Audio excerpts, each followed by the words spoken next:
Hi everyone, Assalamu alaikum. I hope you all are doing well. Welcome back to another vlog. Today we are making a desi nashta for my guests who will be arriving in about 5 to 6 hours. I'm going to start off by making the nihari. Take a pan and add in butter, and I'm going to let it cook slowly. Whilst the butter is cooking in some oil, I'm going to make the nihari masala.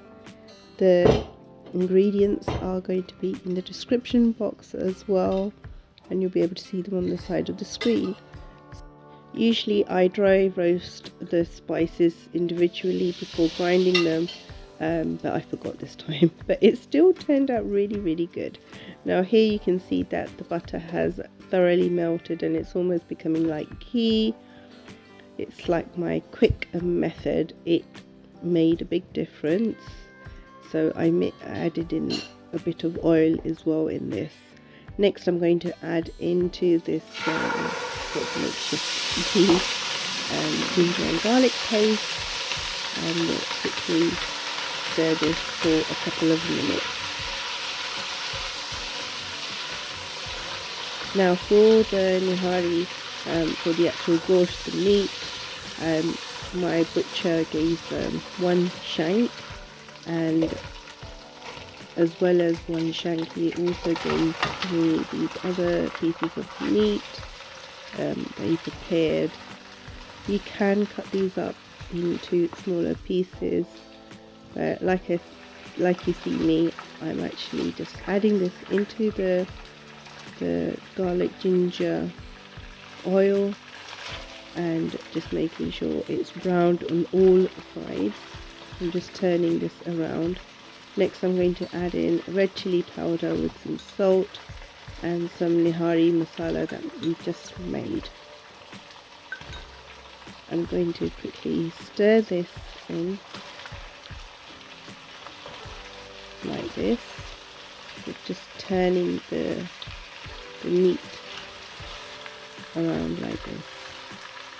You then want to add in enough water to cover the meat and cook this slowly on a slow flame. So I let this cook for at least 2 to 3 hours.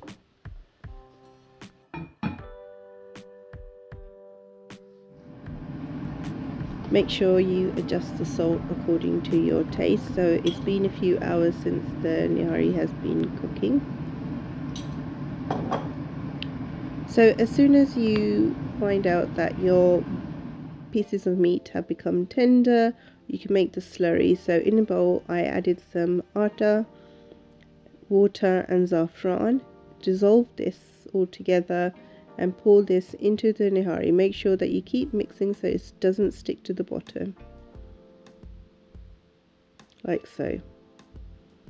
And then in another pan you're going to fry some onions until they are nice and crispy brown, and this you will add as a tarka to your nihari, and it is ready. Don't forget to prepare the garnishing.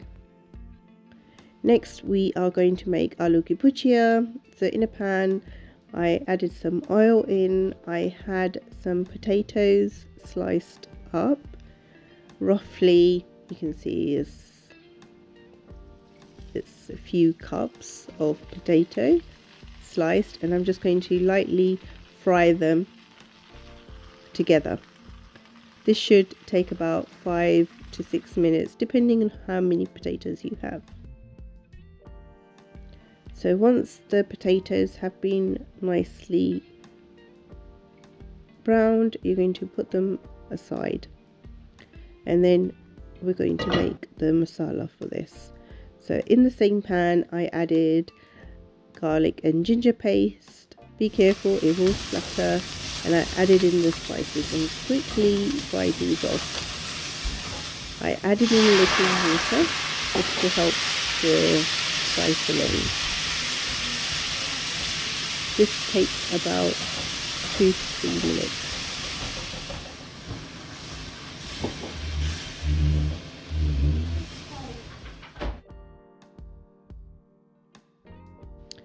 So once I was happy with the base, I added in tomato tin, some salt, some more red chili flakes, some tamarind paste as well.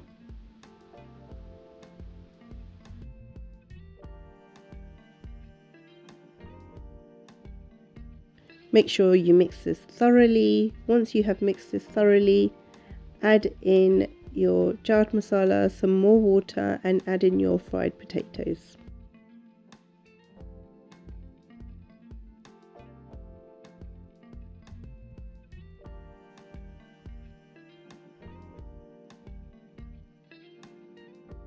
So you can see I'm adding the potatoes back into the sauce. I'm going to mix this thoroughly, put the lid on, and it is ready to be served after 10 minutes once the potatoes are all nicely cooked. And you can garnish with coriander. Now here is my desi nashta setup. In a previous video I did indicate where I got some of these items from. They were from Pakistan, but also I had some of these items before anyway. So here I am also making mango lassi. This went really well. I actually ended up making a very large amount, so 2 very big jugs, you could say. I'm going to share the recipe of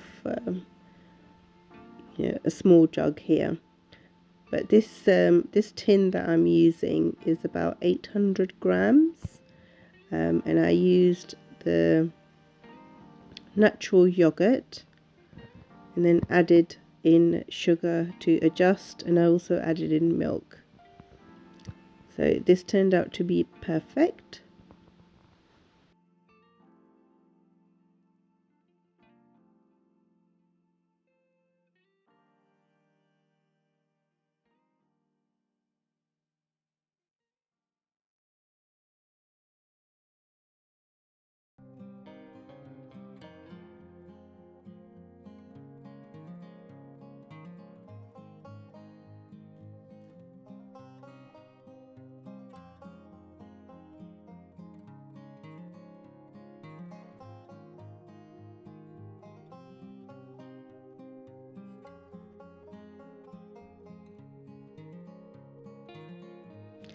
Unfortunately, I didn't get to record the suji ka halwa, but it turned out so yummy. It was really delicious. My husband decided to decorate with cashew nuts, and I decorated with some roses. And I thought this looked really cute, and also garnished with some nuts.